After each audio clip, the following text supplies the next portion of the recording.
of presenters, panelists, discussants, and of course a session on Q&A. And so we hope that we hope to turn this into a very interactive session. So do raise your hands at some point during the Q&A session.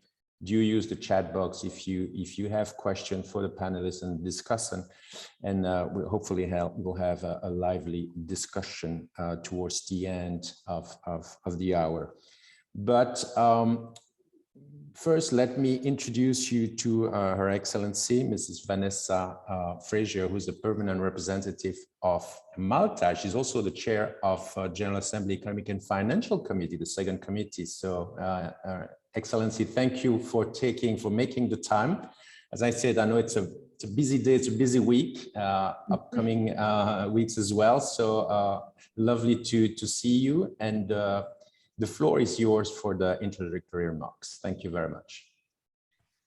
Thank you. Yes, the second committee starts its action, as we call it in UN jargon today. So we start voting our resolutions. Hopefully everything will go smoothly and we will finish in time next week as expected. So, Excellencies, ladies and gentlemen, it's my pleasure to open today's webinar on the Global Partnership for Effective Development Cooperation on the Funding Compact, a mutual agreement between member states and the UN system with concrete commitments to make the system better aligned with and better able to support the 2030 Agenda for Sustainable Development. I have been invited to deliver these opening remarks in my role as chair of the second committee, as you heard, which deals with economic and financial matters. We recognize the clear relevance of the compacts to the work of our committee, and it pertains to effective development cooperation. And in this light, I would like to welcome the extensive work carried out by the Global Partnership, the Compact's primary multi-stakeholder vehicle for driving the development effectiveness principles of country ownership, inclusive partnerships, a focus on results, and mutual accountability and transparency. As our friends in the partnership might put it, the SDGs provide a framework for what we want to achieve, and an understanding of what this needs, and an understanding of how we partner and work together. And this is what the Compact does. It provides a basis for building trust based upon the principle of mutual accountability. And by promoting a principle-led, evidence-based way of working, it points the way, as the Global Partnership tries to do, and indeed as the second committee does, towards a more equitable and mutually empowered partnerships for more sustainable development results. While the Compact was agreed before the pandemic was upon us, it has only become more important.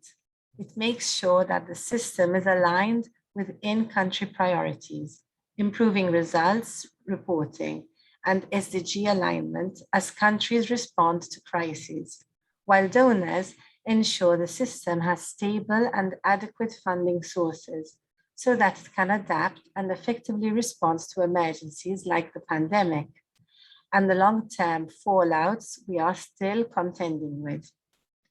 The tenets of the Compact are not just more effective ways to work, they are the right ways to work for people, planet, and prosperity. And in the spirit of the partnership and the whole of society effort the 2030 Agenda requires, I'm pleased for today's multi-stakeholders dialogue, bringing together member states, academia, civil society actors, and the UN system itself. And I can get things started by handing over to our colleague from the UN's Multi-Partner Trust Fund Office, Ms. Jennifer Topping, for a brief presentation on the current state of UN financing. I wish you all a fruitful discussion. Thank you.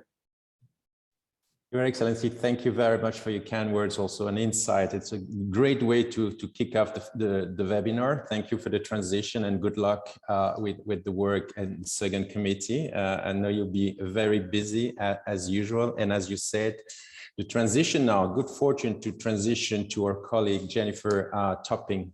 indeed the Executive Director of the UN Multi-Partner Trust Fund Office, and also Per Knudsen, who's the Deputy Executive Director of Dag Hammarskjöld Foundation. So these are our two presenters who will share some of their very latest analysis on UNDS financing trends and research on the funding compact from the country level, which is very important. So thank you very much, Your Excellency. Jennifer and Per, over to you, and thank you very much for making the time as well.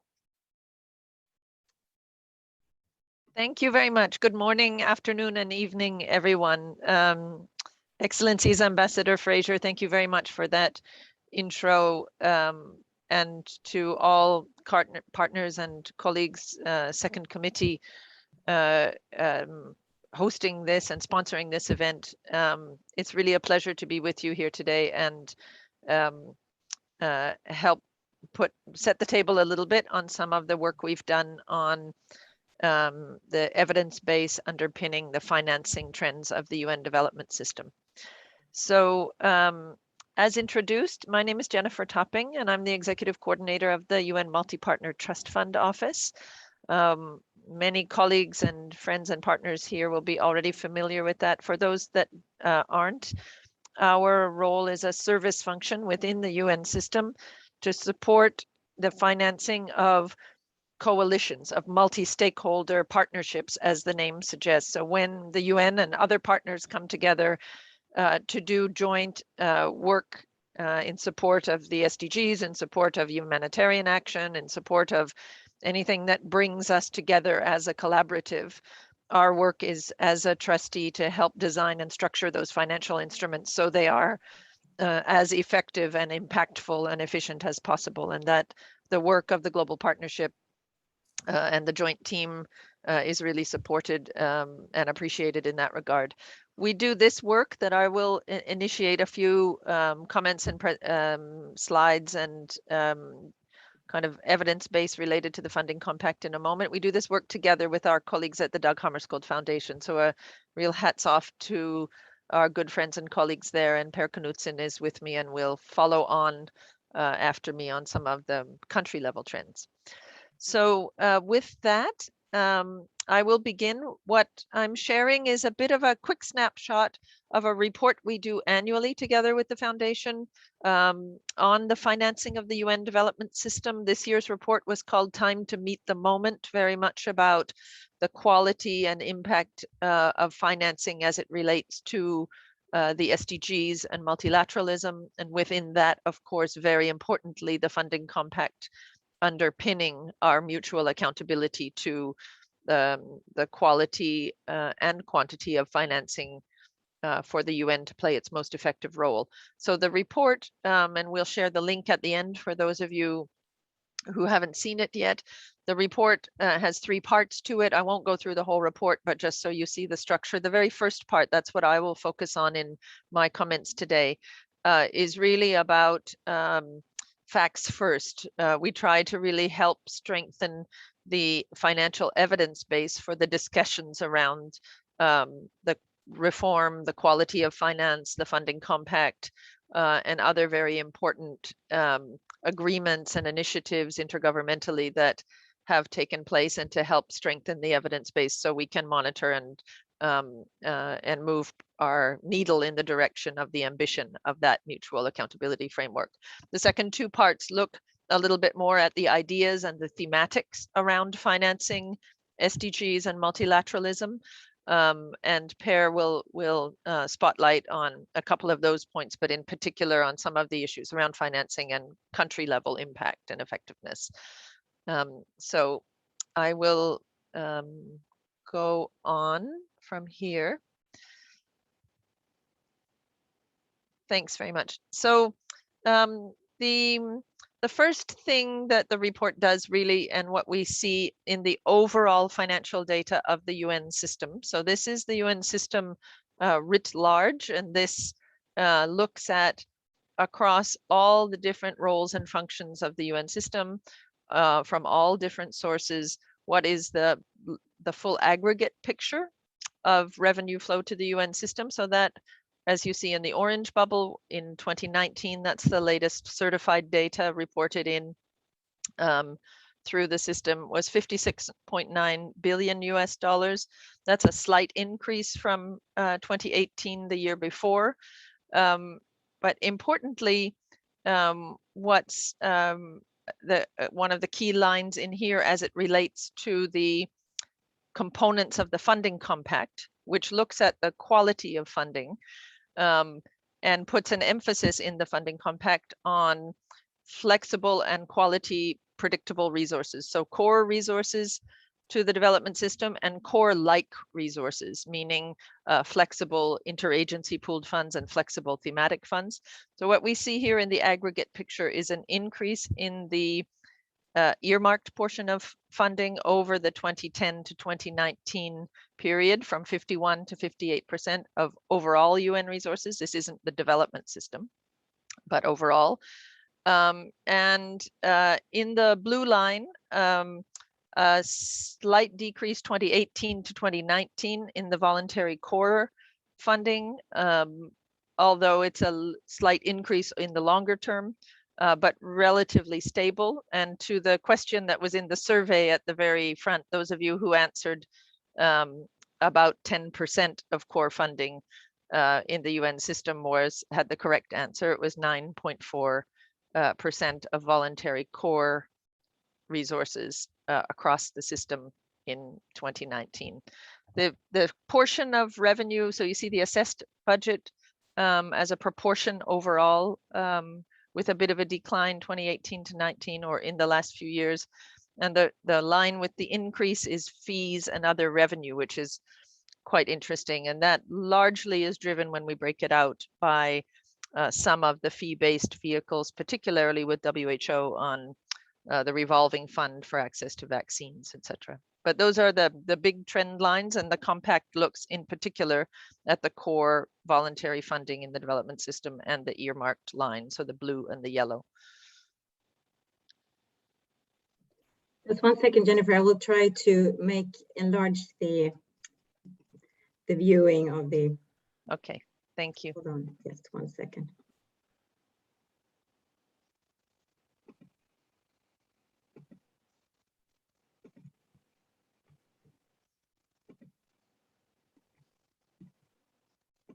Bear with us for a moment. Sorry for the delay. We'll just try to make it a little more visible.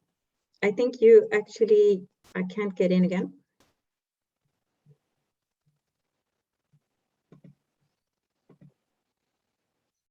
Sorry, Malena, can you? I'm not allowed in again. You should be co-host. Yeah, Malena, you're host now. Can you share the slides with me through email? I can also just quickly. I did share. already. So now Okay, I can do it again. So let me try and see if this is better. Yes, perfect. Thank you very much. Sorry for the delay. Sorry to our colleagues and participants online.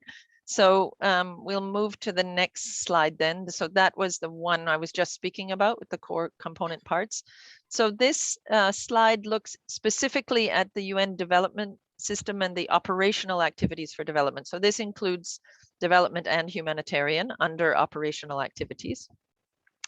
And then look specifically at the lines that are most focused on in the funding compact in the component parts of funding. So the voluntary core resources for development and humanitarian, which is the blue line, and the earmarked contributions for development and humanitarian, which is the yellow line above. And a couple of takeaways here, but one of them is to see the growth in the earmarked funding between 2010 and 2019, moving from 74 to 78% of operational activities, and the shape of the curve being much steeper for earmarked funding than for voluntary core contributions, but with a slight increase, as we were saying, in the core contributions. The funding compact, as you know, puts in a target of 30% overall in core voluntary contributions to the UN development system. So it's quite under target at the moment in that regard, and proportionately puts the quality earmarked funding, the flexible earmarked funding, meaning interagency pooled funds and thematic agency funds, with a target at a doubling of that proportion. So we'll look next at what the breakdown is within the earmarked funding. That's a significant part, but there are many different types, and the funding compact distinguishes between tightly earmarked funds and more flexible types of funding. So what we see when we break down, so this is a breakdown of that yellow earmarked component of funding to the system. And what we see overall is that within that earmarked portion, it is overwhelmingly projectized. So that would mean either a single donor or a small group of donors, but most often it's a single donor to a single UN entity for a single project. And that 75% of the earmarked share in 2019 is that type of earmarked funding. And that's really where the quality measures in the funding compact are trying to move the needle, so that recognizing that earmarked funding is important and it's a reality of our funding landscape, but trying to shift the needle toward the more quality and flexible instruments. So the red UN interagency pooled funds and the next orange bar of agency thematic funds are some of those more core-like instruments that the funding compact calls for a doubling from 5% to 10% share of the overall earmarked funding. So we see both of those, as you can see, 2018 to 2019, moving up a bit. There's been growth in both of those, and I think in 2020 we'll see that again. But it's still, that flexible portion is still quite a small share of the overall earmarked. And why this is important, why the funding compact has seen this as important, is because of an SDG agenda that really requires the UN family and partners to be able to collaborate more synergetically than having very tightly projectized funding can complicate that because it's less flexible for the kinds of coalitions, the kinds of multi-sectoral work, and the kinds of collaboration that the agenda can require. So it's getting that portfolio mix to a higher level of quality is what the compact is headed toward. So progress in the right direction, but still not there, I think, is that story. We also in the report take a look at what does the funding mix look like in this type of quality mix. So core, earmarked, and more flexible instruments of interagency pooled funds, broken down by contributing partner and by member states. So as we see here, there's quite a bit of diversity within the portfolio mix of individual member state contributors. So if we look toward that mix in the funding compact, looking for an increase in core and an increase in the more flexible instruments, we would be looking for a bigger share in the blue and the red, and a smaller share in the yellow bar. And that varies a lot by contributor, but many who are very much in that quality mix online. And we have Anders Rehnquist from SIDA on the panel with us today. So Sweden is a good one to look at in terms of the quality mix, having a strong proportion of both core and flexible interagency funds in the overall mix. This is a similar picture, but applied to the humanitarian portion. So the last slide was on the development portion of and broken down by contributor. And this is the humanitarian portion of earmarked funding. So we see two things here. One is the same sort of diversity in the mix within individual contributors, but also an even higher level of concentration of contributions in the top 5 contributors. And in this regard, in humanitarian, we see that as 57% of the humanitarian assistance funding coming from the top 5 contributors. So over time, that that is an issue that's been with us for a while, but goes to that flexibility and burden sharing point. This is a snapshot within the funding compact. As I said before, one of the targets that's placed a heavy emphasis on in order to advance the more integrated nature of the SDG agenda and the UNDS reform is to have a stronger component part of the earmarked funds on the interagency funds. So working across coalitions of agencies and non-UN partners. That proportion has grown to 9% overall on the development earmarked funding with a funding compact target of 10. So it's coming close. It's possibly arguable that the target was a bit under ambitious, but at least the trend line is good. You see the strong volume growth, and you see a volume growth in the development portion of pooled funds, a development and proportional growth, which is important because traditionally that's been much more typical, that kind of collaboration and pooling of resources in the humanitarian component, but less in the development. But we see that changing consistently since 2015, 2016, the blue portion of development pooled funds increasing quite significantly. This is on the spending side now, not on the income side. So on the expenditure of the system and how in the use of funds, so the different component applications of the UN system-wide activities, development, humanitarian, peace, and global, and how the spending patterns have shifted within those components in recent years. Interestingly, what we see is the growth in the humanitarian share in the orange section as an increasing share of the overall pie and in volume, and a decreasing share in the what we call global agenda, which is more of the normative and advocacy policy work of the system, and that as a proportion of the overall share has declined as the humanitarian share has increased. The development share pretty constant, a little up and down, but pretty much flat over time, and peace operations with also a slight decrease, and as we saw that also in the assessed budget contributions.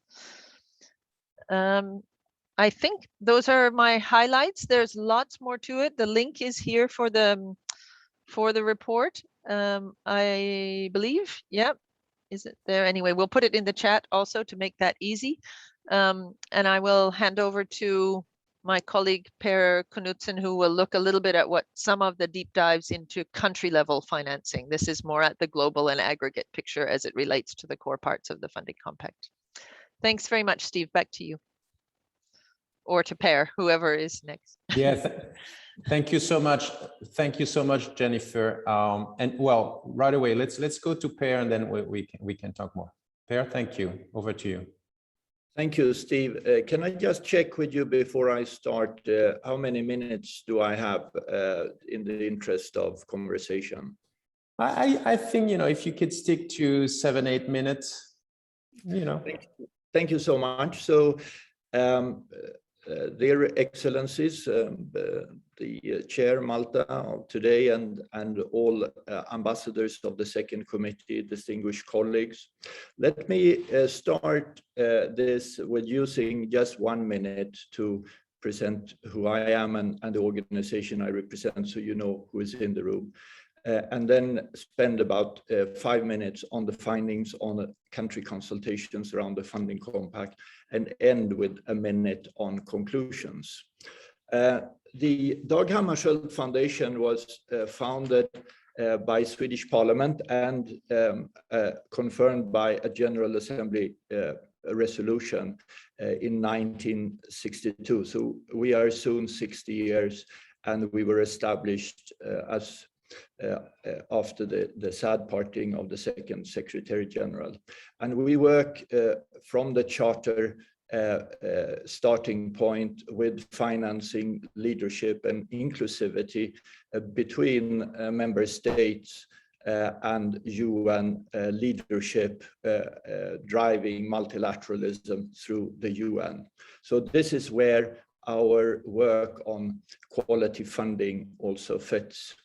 As Jennifer said, we are doing annually a report together with the Multi-Partner Trust Fund Office, looking at the state of art of funding to the UN, and also the big picture and some moving innovative trends on what is changing it.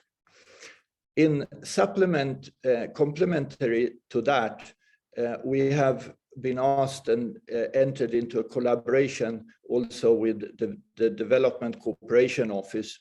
And we were asked by Robert Piper to supplement the global monitoring of the funding compact progress on indicators by doing a qualitative inquiry into the country level, both to what extent the funding compact is understood at the country level and also how it is taken on and realized.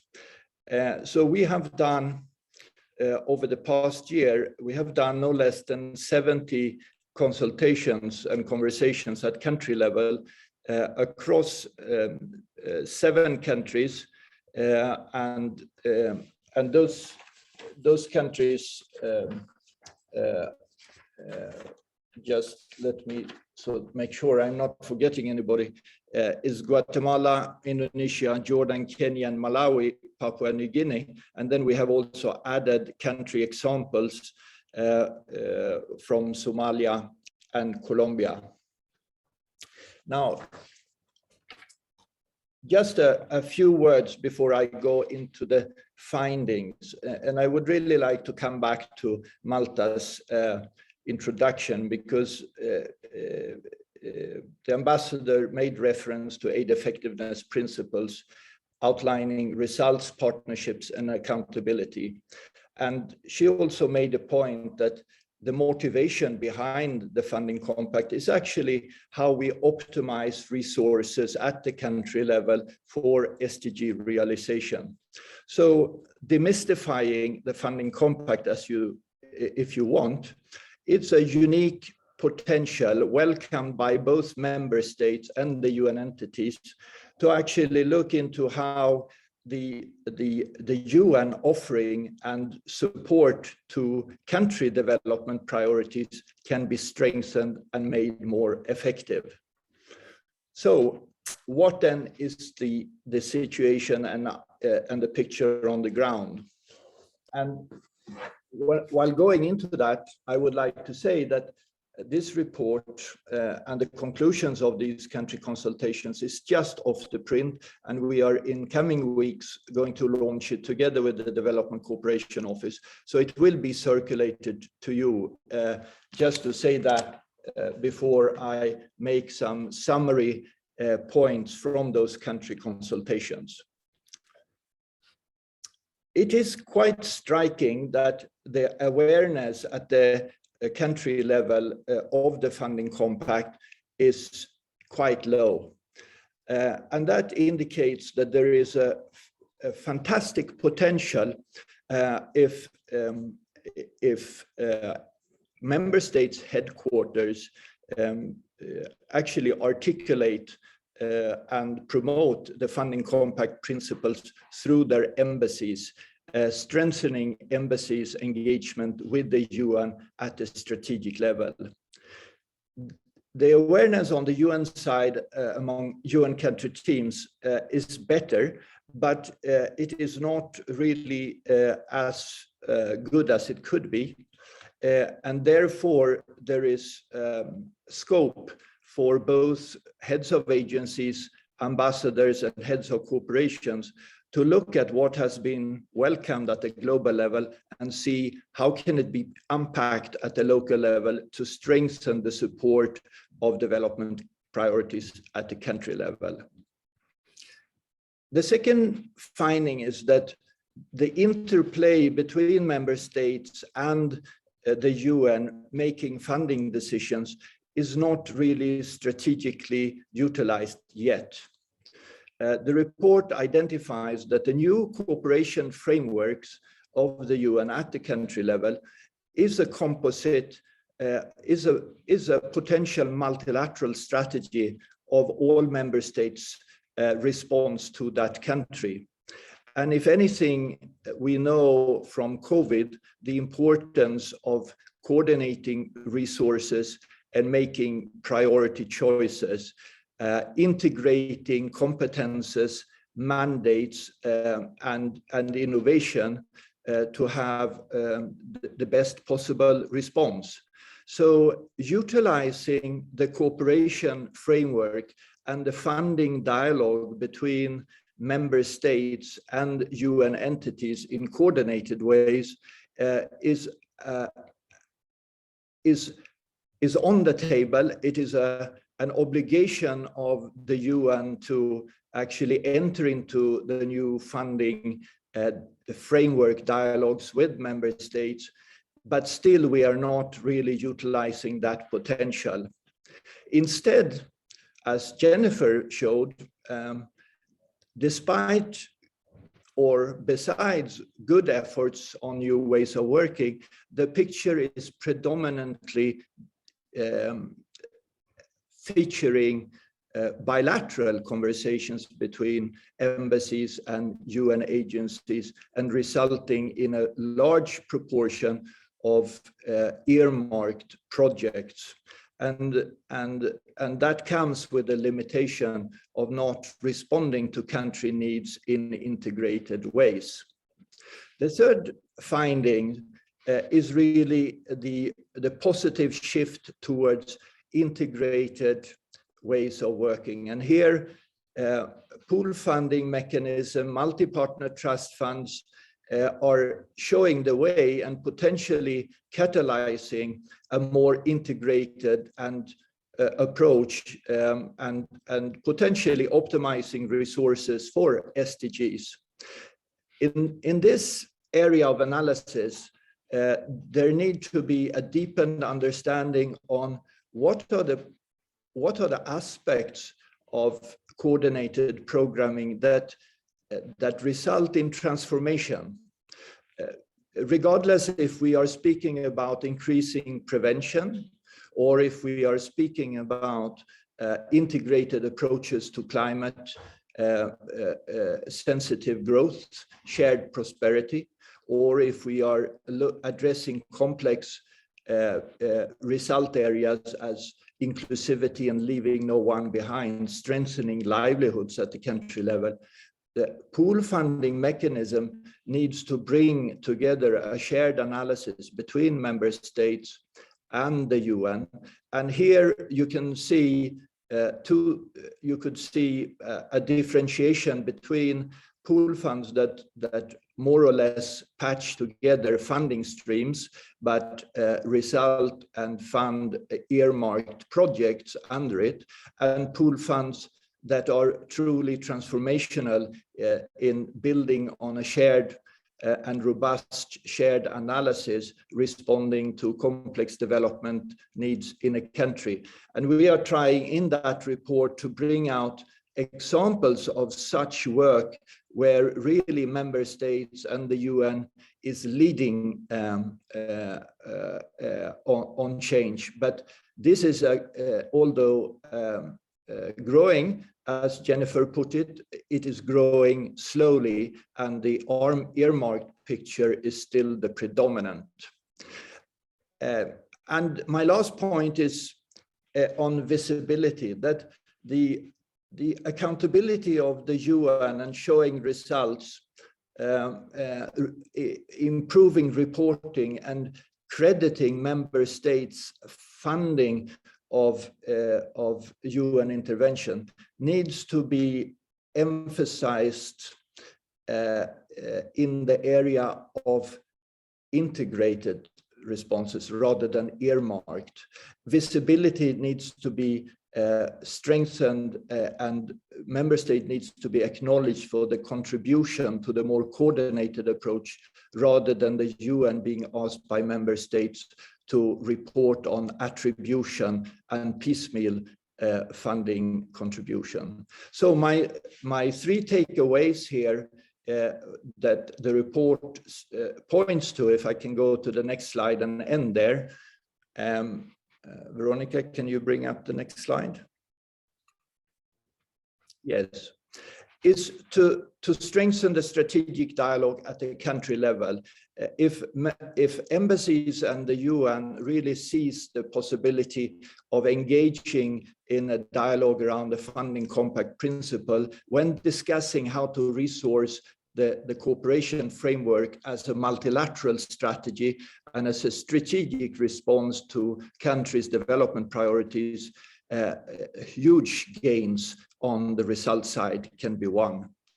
That needs to build on a joint analysis, because member states are not just donors, they are contributing with integrated policy into the early stages of integrated analysis. And that will in itself result in growing the instruments that are innovative and SDG oriented and that are out there but needs far much more support. Thank you so much. Thank you very much, Per and Jennifer.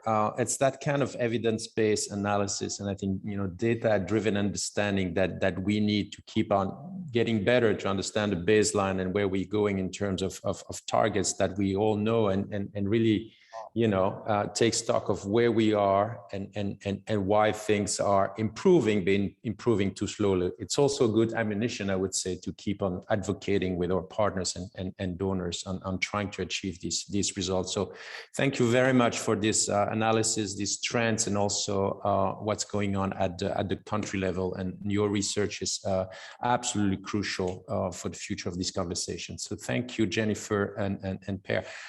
Team, Rod, maybe the results on the poll, do we have them? When Jennifer mentioned 9.4% of core contribution for the whole of the system, Jennifer, correct me if I'm wrong, for UNDS in particular, and was this just for the whole of the UN system, this question, and went too fast, so I missed it. I guess for UNDS it's 20%, but for the whole system, as you mentioned, Jennifer, 9.4%. Can you confirm that? Yeah, that was for the UN system overall. UN system. Okay, here are the results. Well, thank you, colleague. Thank you for jumping in, and all our participants as well. So without further ado, let's move on with the panelists. We have a great pleasure today of having from Honduras, so from a country program, His Excellency Ambassador Lagos, who's the DPR, Deputy Permanent Representative to the UN. And we'll follow with our friend Anders Ronquist from Capital, from Stockholm, who's the head of multilateral coordination at SIDA, Sweden. So, Your Excellency, if you are there, please. Can you hear me? Yes, we can hear you. The floor is yours. Thank you very much. Excellencies, dear colleagues, distinguished guests, it is a great honor for me to be here. And I must say, in the role of a recipient country. And I would like to thank for inviting us. And I would like to start by saying that this compact, it is really important. I would say not just Honduras as a recipient, but other countries who are facing different challenges. As you well know, Honduras had in 2 weeks, 2 hurricanes that destroyed a lot of infrastructure of the country, the economy, and we have the problem with the pandemic.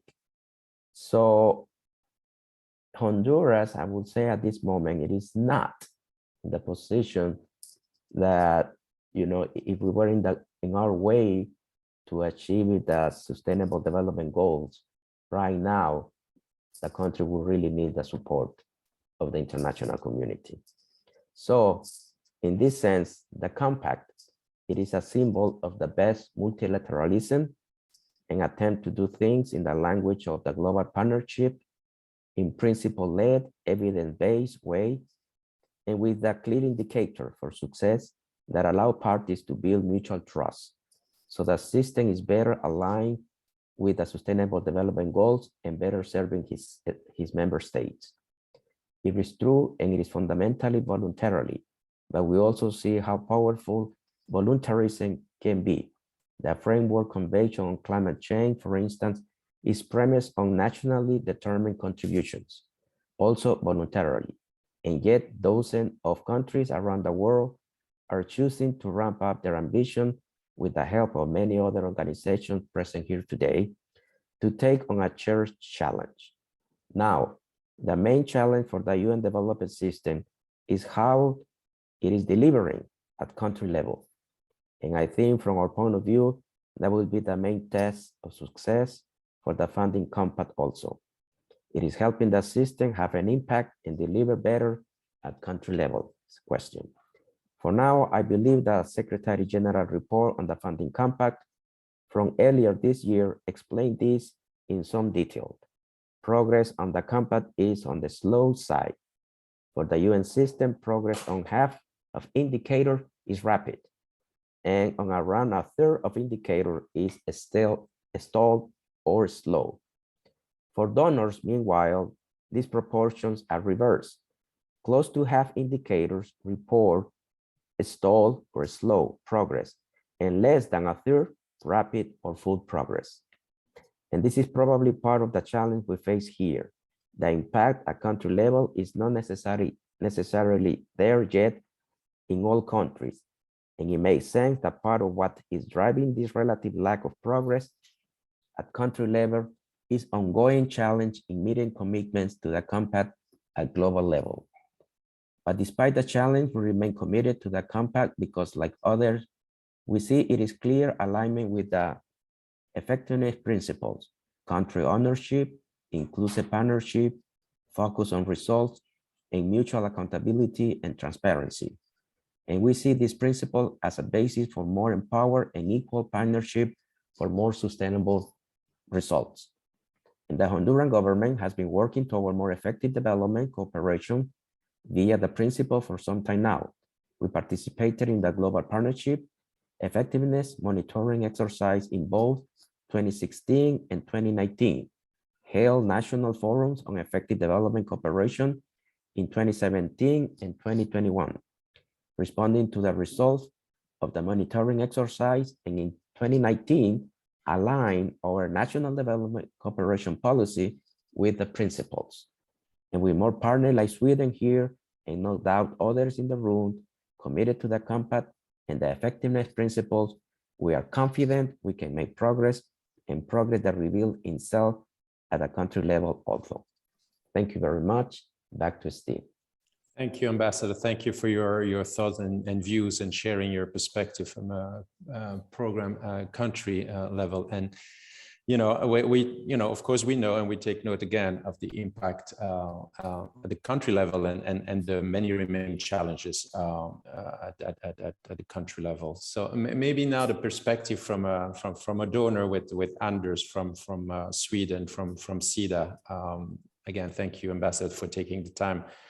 Mr. Ronquist, Anders, floor is yours. You have 7 minutes, please. Thank you very much, Steve, and Excellencies, ladies and gentlemen, and dear colleagues. Let me first start by thanking the Global Partnership and UN partners for convening this important discussion, and thank you for inviting us to participate in the panel. As has been mentioned, it shows that SIDA and Sweden is fully behind the UN funding compact principles. If you look at the statistics, although, as Jennifer pointed out, the part of the quality of the earmark funding is still something that we are also working on, of course, from the Swedish side. But I would like to state that we are behind the funding compact in full, and of course the aid effectiveness principles. If you look at the different modalities today, the pooled funding, the thematic funding, and the core funding is the COMIL4, is mainstreaming modalities for us in Sweden, and it's also the lion's share of Sweden's multilateral support. So in this regard, we really welcome this initiative, and I think I would say that I will focus a little bit, or I will focus on the development effectiveness principles, although we have spoken a lot about the UN Funding Compact, but how they two play with each other and how they speak to each other. I think that the converging role of the Funding Compact and development effectiveness principles to improve living conditions and prospects for those women and men, girls and boys that are living in poverty in its various dimensions, and or under oppression, and to do so in a most efficient way. Both the development effectiveness agenda and the Funding Compact are about optimizing transparency and usefulness of funding to deliver the results for people and for the planet, realizing the 2030 agenda. We believe that we need to unpack and further translate what the development effectiveness and the Funding Compact mean in each specific context. And therefore, the focus of funding dialogues, as well as follow-up and learning on effectiveness within the GPDC, the global partnership, should be primarily done at the country level. We welcome the country-heavy global live processes and focus suggested on the ongoing reform in the global partnership monitoring framework. The 4 development effectiveness principles that were mentioned by Your Excellency from Honduras, from Busan 2011, are still very valid. There are several ongoing efforts today to translate these principles into our development context, to the 2030 agenda, and looking at new actors and more complex partnerships, and how to catalyze further resources for development. And we believe that the further focus on that we've seen recently on multilateral development effectiveness is very positive. We have an informal working group in the OECD that is moving forward. We have the global partnership, which is now really pushing both donors and other countries to really step up and to see how we can use the multilateral resources more efficiently and effectively. The next high-level meeting of the global partnership will be in Geneva in 2022, and we hope it will demonstrate the relevance and create renewed commitment to the development effectiveness agenda. And let me underline once again that the role of the multilateral system is indispensable in this new paradigm. So now I'd just like to put focus on the development effectiveness principles and how they speak to our multilateral cooperation from the Swedish side and from SIDA, or the Bilateral Development Agency. On the country ownership principle, we would like to see both a broad and inclusive interpretation of the country ownership to include all actors that are necessary to drive the development forward. We need our multilateral partners to support program countries' needs and priorities while using and building capacity in country systems to the extent that is feasible. In our experience, countries with large UN engagements across the humanitarian development and peace nexus benefit from country-level financing dialogues based on the country's own priorities. And we would like to welcome the resident coordinators to engage in conversations with funding partners on financing and priorities, rather than the RCOs to build up its own fund management. And such dialogues at the country level should serve to foster alignment of funding in relation to the country priorities, but also optimize and seek optimizing of the funding mix and improve quality, accountability, and effectiveness in funding arrangements. And of course, near to where the needs are on the ground. If we look at the second principle, the focus on results, the focus on results is about development results. Choices related to partnerships and modalities in aid management should be judged against the potential to make change happen for people living in poverty and or under oppression. In most cases, subsidiarity in decision-making leads to better informed choices. We have positive experiences from country-based pool funds and joint programs, and we see great opportunities offered by these funding arrangements. And we notice that there is still some resistance from some of the UN agencies and some of the stronger ones, and also quite they're working quite self-sufficiently. But we hope that more and more UN agencies will come along and join this chorus. On the inclusive partnerships, we appreciate the multilateral system's role to convene, coordinate, facilitate, and offer thought leadership in order to avoid fragmentation at the country level. We're also appreciative of the convening role and convening of multi-stakeholder partnerships, including with civil society, private sector, academia. And that role is something that our embassies and colleagues in the field often underline when they speak highly of the UN's role in their country. The broad expertise and the long-term country presence, not least in complex development contexts, such as countries with fragility and shrinking democratic space. And of course, having the long-term capacity, targeting partners, all partners necessary for the development processes in a particular context. On the transparency and accountability principle, well, these are key features in the UN funding compact, no doubt. Capacity development in support of developing countries' systems, including statistics capacities and systems, are at times necessary to ensure transparency and accountability. At an overall level, the UN funding compact entails that the UN commits to better account for the money received in exchange for more flexibility and, of course, trust from us as donors and from the member states. This mutual commitment at the overall political level that has been mentioned by some of the speakers before me, it needs also to be translated into funding arrangements at different levels. I'd just like to say something on I will not go into the different mechanisms and how we support the pooled funds and the single agency thematic funding, but we believe that these development or funding mechanisms are being perfected, constantly, and we're seeing evidence that they are also working more efficiently by the day.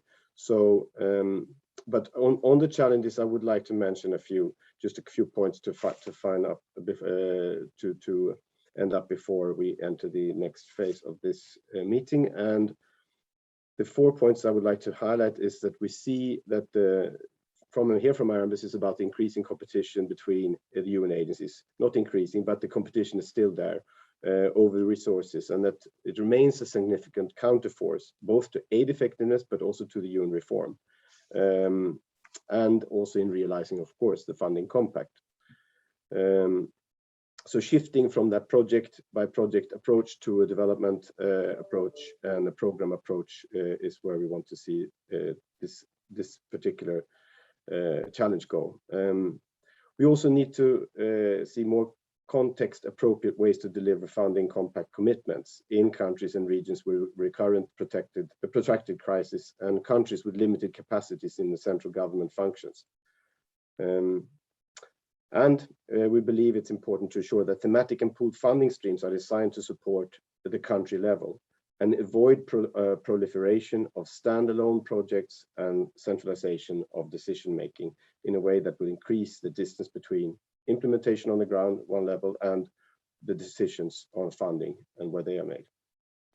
And finally, and this, I was in contact with our colleagues in Bangladesh the other day, and also in Rwanda. And one thing that they bring up often is that they are really believe in the flexible funding mechanisms and working through pooled mechanisms. But if we are a good donor and member state in terms of supporting the funding compacts and using these flexible funding modalities, we also need to see more of, Per mentioned it, the visibility, and not only visibility for the visibility's sake, but visibility in order for us to forge partnerships at the country level, to have these institutional ties, even if we're funding through the UN system, and also to be involved in the learning process for these programs and in the sectors where we're working together. So being included in that partnership is really important. It also gives us a stronger case for bringing back the positive messages and results to our constituencies, which in itself then gives us possibilities for stronger support for these type of of flexible funding mechanisms. I think I'll stop there, and if I have some ammunition left, I'll save it for the discussion. But thank you very much for this opportunity. Thank you, Anders. Thank you so much, Ambassador Lagos. Thank you very much as well, Anders. Thanks for reiterating all this effectiveness principle and your insight on many different points. I took note: the quality funding, the role of the RC. Of course, we had many discussion. We'll still have many discussion around this. And more importantly, the multi-stakeholder partnership on the ground and the role that embassies, like the Swedish embassies, can do with the different constituencies and stakeholders that you mentioned. So thanks again for your insight. Now, let me abuse my privilege of being the moderator, just to, 2 points on UNDP, if you don't mind, from the UN system, but UNDP in particular, because I wouldn't dare to speak on behalf of the system, but my agency. So first of all, very proud, and there's still a lot of work to be done, of course, to report that according to the latest assessment, we are making rapid progress on the 16 of the 18 commitments for UN SDGs entities. So we're getting there. Last year, nearly 1/4 of our program expenditure went to joint programs. So also progress there and other activities with at least another UN entity. And things we're very proud of is that we continue to be ranked as the most transparent organization in the UN system. So position we have held for the last 5 years. So we will keep on thriving to keep that position for the next few years. Of course, not everything is rosy. We just talked about it. In terms of funding, continue to face many challenges, and core contribution for UNDP specifically, it's only at 13%, a far cry from the global and the funding compact target of 30. And on the thematic windows, we came to less than 3%. I think progress will be made in the next few years, but it remains quite low. So overall, very highly earmarked. We heard that from all of you, from Jennifer's presentation, from Per, from you, Anders. But again, and it's not because you're there, Anders, representing Sweden, but we need extra efforts from us, from our partners. But it's efforts like the one coming from Sweden that just allocate a core funding again and multi-year commitment to UNDP. That thanks to those type of contribution and efforts and political leadership, I think that we can keep on, responding to crises like what just happened with the pandemic, with COVID-19, but also other crises around the world, and continue to be as agile and responsive as possible. So, just a little highlight from UNDP. So, moving on now, before we take on the questions, there's already a question, Jennifer, maybe for you and Casper, I don't know, but during your presentation, there was a question about the share going to civil society. So heads up, you can think about this before we go to the Q&A. But before that, I understand we have a few colleagues from the floor who would like to ask questions already, or maybe make a comment. So we'll start with His Excellency Mr. Odida from Uganda, who's the DPR, and maybe take all the questions together. So Mr. Odida, please join in, and then we'll have Joanna Kruger, whom I had the good fortune of meeting a week ago, as the new director of UN Affairs in Ottawa. So Joanna, welcome, and welcome back. Good to have you with us. And finally, Ms. Masobrio, who represents the International Trade Union Congress. So we have civil society as well here. So why don't we take the questions or the comments all together, maybe in 6 minutes, and then we'll have another 10 minutes for other questions. And please, colleagues, use the Q&A box, not just the chat box, so it's easier for us to identify your questions. Mr. Odida, Excellency, if you're there, please take the floor, and then Joanna and Ms. Masobrio. You have the floor. Yeah. Thank you very much. Thank you very much, Steve. I'm not able to put on my video. I think it's more from the other side, but I could still just speak from this side. First of all, I wish to express my appreciation of being part of this conversation on the global partnership. And I understand the ambassador of Malta has left, but I'd like to, through you, extend our compliments to the mission of Malta. And also to the excellent panelists, Andreas, Jennifer Topping, Per Knudsen, and including my colleague, the DPR of Honduras. Mine is really just a brief comment followed by a question. We know that the funding compact arises out of lengthy conversations stemming from the 2016 QCPR resolution. And the compact as it stands attempts to achieve more transparent, accountable, effective, and efficient use of limited resources, while at the same time also attempting to see that the UNDS being able to communicate more clearly what it does and what it achieves. Ultimately, to achieve more systemic coherence, and at the same time, as pointed out, better results at the country level. I've had the opportunity to look very briefly at the results of the 2018 monitoring round as published in the progress report for 2019. And some of the, of course, observations stand out to me and has been mentioned also on the floor today. Issues relating to the development partners' alignment to partner country priorities and the country-owned results frameworks still being seen as declining. The issue of forward visibility for development cooperation at country level, it's weakening. The issue of the fact that strengthened public financial management systems have not been matched with significant increased use by development partners.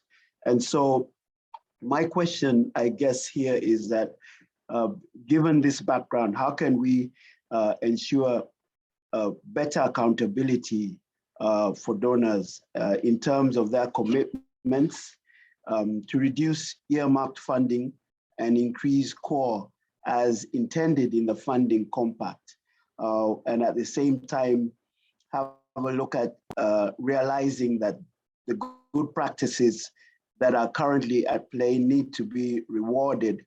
We do know that the conversation right now is around building back better after the coronavirus, and every country is looking inward into limited resources and dealing with that. And so it definitely has an impact on this conversation. But I guess my question is relating to that. How do we move on from here in terms of the broader agenda of the partnership? I thank you.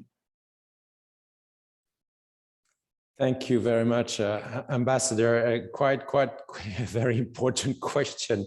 I'm not sure who's going to try to make an attempt at responding to it, how to move forward. It may take longer than the few minutes we have, but maybe Mr. Ronquist will have something to say about it, because also targeting donors in terms of also how to, as we discussed, reduce the earmark and move to core. While we cogitate on this, why don't I give the floor to Ms. Kruger, Director of UN Affairs Division in Ottawa, Global Affairs Canada. Are you there, Joanna? I am here. Thank you very much. I'm not sure if my camera is working. Can you hear me? We can hear you. Okay. We don't see you, but it's okay. Go ahead. Okay, great. Well, thank you. So Canada, thank you for this opportunity. It's been a really interesting discussion so far. And I think here, let's just see if this will work. Canada.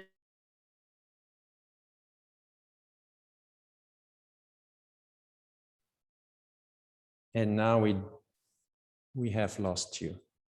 How's that? Can you hear me now? Yeah, you're back. Okay. Okay. Go ahead. Go ahead. And you see me now. There you go. We see you too. Bye. Great. Okay. The fun of Zoom. In any case, thank you for this opportunity. Canada joined the funding opportunity, frankly, in response to the Secretary General's call for UNDS reform and to try to better achieve, deliver on the SDGs. We see it as a real tool to future-proof the UN and to help meet shared priorities. As we we also see the onus on the UN to provide quality non-core development funding options, particularly at the country level. And I think the COVID-19 experience has really shown us that integrating programming is vital to facilitating responses to our complex global challenges that we meet, that we're looking at and trying to face the SDGs. To help promote coherence and minimize duplication and enhance efficiencies, we also think it's critical to look at current and expected financial constraints. We have the environment, it's really difficult right now for ODA. So we need discipline on both sides, frankly, from the UN entities to avoid mission creep, but also from ourselves as donors to stop encouraging that kind of engagement. So the funding compact is a real option in this regard and to help us on that issue. The private sector, while not party to the funding compact, is a critical player and partner. And how we were wondering in terms of our question, how can we collectively find more pathways for investment to bring in and leverage private sector resources to support developing country partner recovery and also efforts to achieve the SDGs more broadly? Thank you. Thank you, Joanna. Thanks for coming and taking the time. And these are excellent questions. Take note of the dual responsibility between donors and UN entities. I tend personally to agree with it. And maybe Jennifer can say something again or about, kind of the increase in joint programs and UN pool funds and then making sure there's more integration between the different agencies as we talked before. But before that, let me pass the floor maybe to our last intervention from the floor. Ms. Masobrio, are you there for International Trade Union Congress? Floor is yours. Thank you very much. Thank you for the invitation to the GPDC. And well, my input, I will try to be super short because I know we're running out of time, would be specifically on inclusive partnerships. So following up very much on what the colleague from SIDA has said. So we know that inclusive partnerships are a very strong characteristic of the GPDC. For example, ITUC, so the International Trade Union Confederation, is part of the steering committee. But we think they are also very relevant now with the new Our Common Agenda of the UN Secretary General, because of this call for a network and inclusive multilateralism that we very much believe in. So in terms of our concrete engagement to support the commitments of the funding compact, I would say they go in two directions and they focus very much on support key parameters of the funding compact, which are on the one hand national ownership and on the other hand transparency and accountability. So when it comes to national ownership, we as trade unions support our national members, our national organizations to engage in dialogue with governments. And of course, for us, a key way to do so is social dialogue, meaning also bringing in employers' organization. And this is very interesting in the context of the pandemic. The ILO saw that in more than 130 countries, social dialogue has been key to define responses to the pandemic in terms of saving jobs, saving lives, saving livelihood. This has been a result of multi-stakeholder partnership among workers' organizations, employers, and governments. But we do also try to support our trade union members at the national level to have a structured dialogue with the UN resident coordinators. So following up on many of you mentioning the role of the resident coordinators in ensuring or trying to ensure coherence of the one UN at the national level. So we support technically and politically our members at the national level to be able to engage with the UN resident coordinators, to be able to have a say in the design of the UN cooperation frameworks, in the integrated national financing frameworks, in order to ensure that democratic ownership that we bring as a membership-based organization, and also to bring up our expertise as far as the World of Works is concerned. And we very much believe that with these two channels, we do also contribute to the transparency and accountability of the overall process. Thank you very much. Thank you very much, Julia. Very interesting and different type of insight. So I'll ask my colleagues, the presenters, the panelists, maybe if they can pick and choose and respond to all of you, maybe Anders responding to Ambassador Odida, Jennifer Joanna's point on dual responsibility, and maybe the question from the chat on civil society, if you have some thoughts or data on the contribution, on the share to civil society, and maybe Per, if you don't mind, on that last point on inclusive partnership and also the role of and the partnership with the private sector. So jump in. We have 2 minutes as usual left, but we're doing pretty well. So whoever wants to start, Anders, maybe Jennifer, and then Per, or you can choose. Okay, fine, Steve. 2 minutes. That gives me 20 seconds. Yes. Ambassador Dida, thank you very much for your question. Well, I can only say to that when it comes to the accountability on the donor side, to do more core and less earmarked, etc.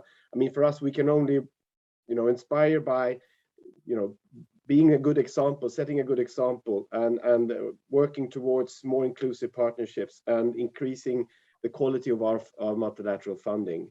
And by doing so, of course, as our multilateral support is increasing, and it is increasing year by year, it is in our interest to make sure that the multilateral system and that the UN, in this case, is accountable and working on country systems and together with governments, which it does, of course, but that it also that can be shown very clear in inclusive partnerships also at the country level, including all key actors at the national level. So we are working towards that with our UN partners, with our partner countries, including Uganda, and of course this is we are all in the same boat. So this is a tripartite partnership in that sense.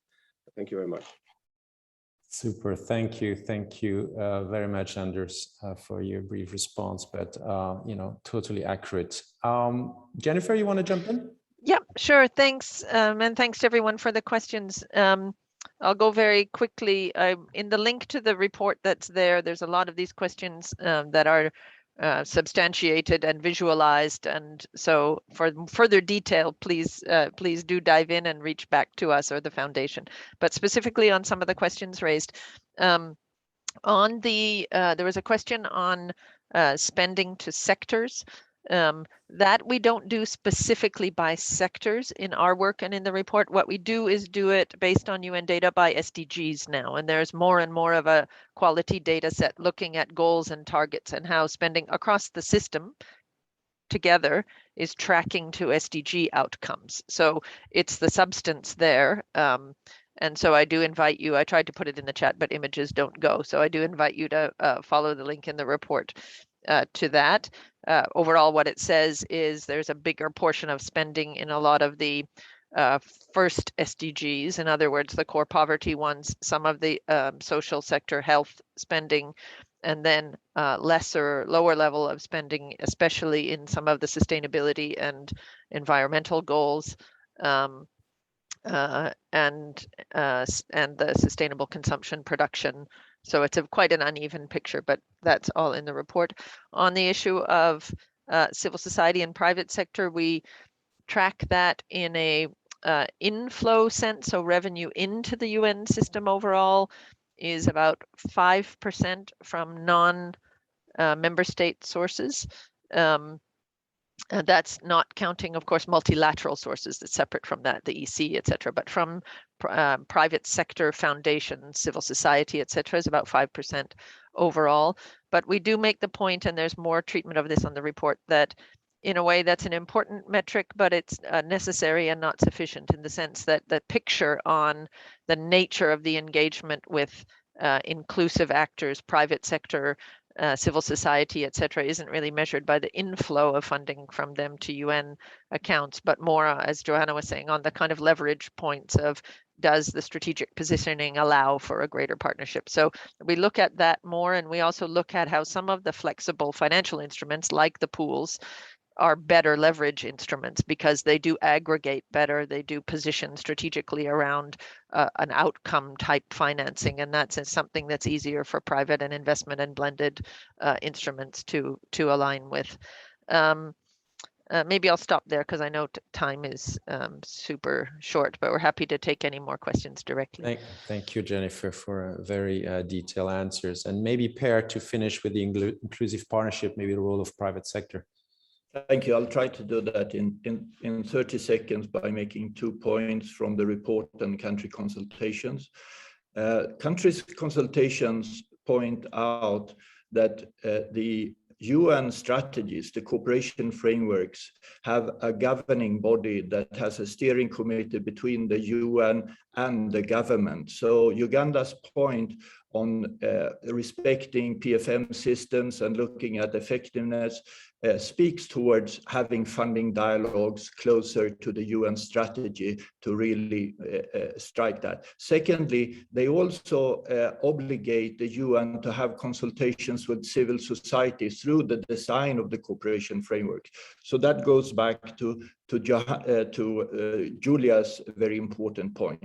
And lastly, in order to broaden partnership, the private sector is in many countries seem to be ready and wants to join with diversified tools, but the UN needs the funding to prepare the platforms, convening that space between government and the private sector, civil society, and donors. And the non-existent flexible or limited flexible funding does not enable the UN to deliver on those member states' expectations. So it's a chicken and an egg. You need flexible funding to actually invest in innovation and leverage resources. Thank you.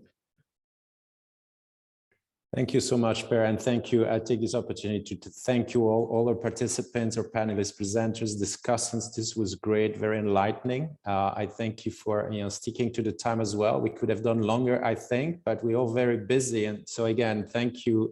This is a busy week, end of the year.